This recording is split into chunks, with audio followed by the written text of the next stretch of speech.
Mary vilayatynyň büdjet işgärleri Aşgabatdan iýeriljek ýürüýte barlyk komissiýasyny garşy almaga taýýarlanýarlar. Bu taýýarlygyň çäginde Mary şäherinde arasaçylyk işleri güýçlendirildi. Bu ýagdaýlaryň jekmejekleri barada Adatlyk radiosynyň habarçylary 12-nji noýabrda Marydan habar berdiler. Dinç günleri ähli puwdaklaryň ministrleriniň ornwasarlarynyň gatnaşmagynaky komissiýanyň Aşgabatdan Mara gelmegine garaşylýar.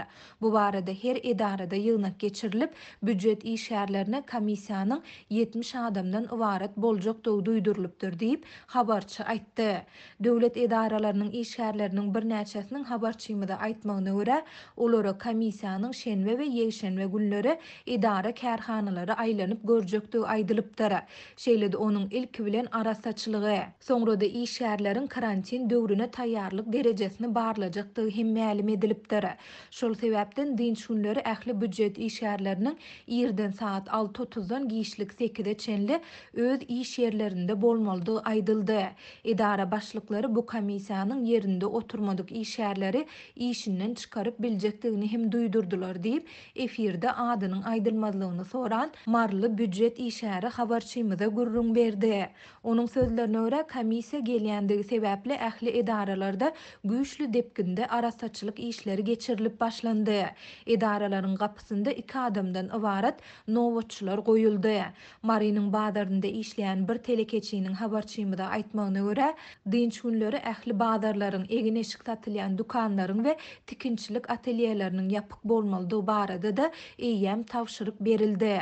Adatlyň Marly ýene bir habarçysy ýürüýte komissiýa görülýän taýýarlyklaryň çäginde Marynyň jemaat hojalygy müdirliginiň işgärleriniň şäherde arasaçylyk işlerini güýçlendirendigini habar berýär. Mary şäher häkimliginiň talabyna laýyklykda olary ýollarda, köçelerde we ýan ýodalarda üýşüp duran suwuň ýapragyň ýa-da beýleki dirdiwilleriň bolmaly däldigi berk tawşyrylypdyr.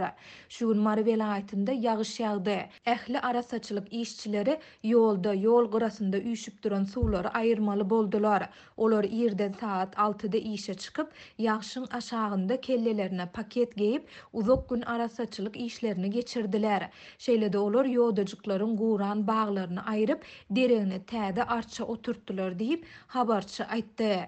Jemaat hojalygy müdirliginiň arasaçylyk işçileriniň habarçymyda aýtmagyna görä, häkimligiň resmileri aýlanan mahaly köçede ýaprak ýatan ýa-da suw üýşüp duran bolsa, onda olara jerime tölediljektigi barada hem duýduruş berilipdir. Adatlyk radiosu komissiýanyň näme sebäpden iýerilýändigi we oňa nähili zerurlygyň bolandygyny anyklap bilmedi. Bu barada Mary vilayat we şäher häkimliklerinden hem kommentari alyp bolmady. Ýöne bu barlyklar ýurtda koronawirusyň bardygyny ikrar etmeýän türkmen häkimiýetleriniň COVID-19 bilen bagly girdilen çäklendirmelerini hasy güýçlendiren mahalyna gabat geldi. Bu çäklendirmeleriň çäginde ýurtda maska giýmek talaby gitdigiçe putolandyrylýar. Şeýle-de içerki gatnaw çäklendirmeleri 2021-nji ýyla çenli uzaldyldy.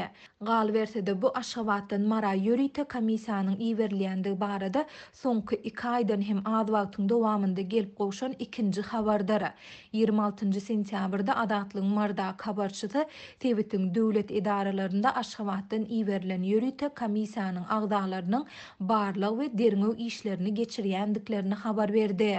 Türkmen häkimiýetleri we media serişdeleri Tebitlere iýerilýän komissiýa we olaryň geçirýän barlyklary hemde netijeleri barada açaçan maglumat bermeýärler.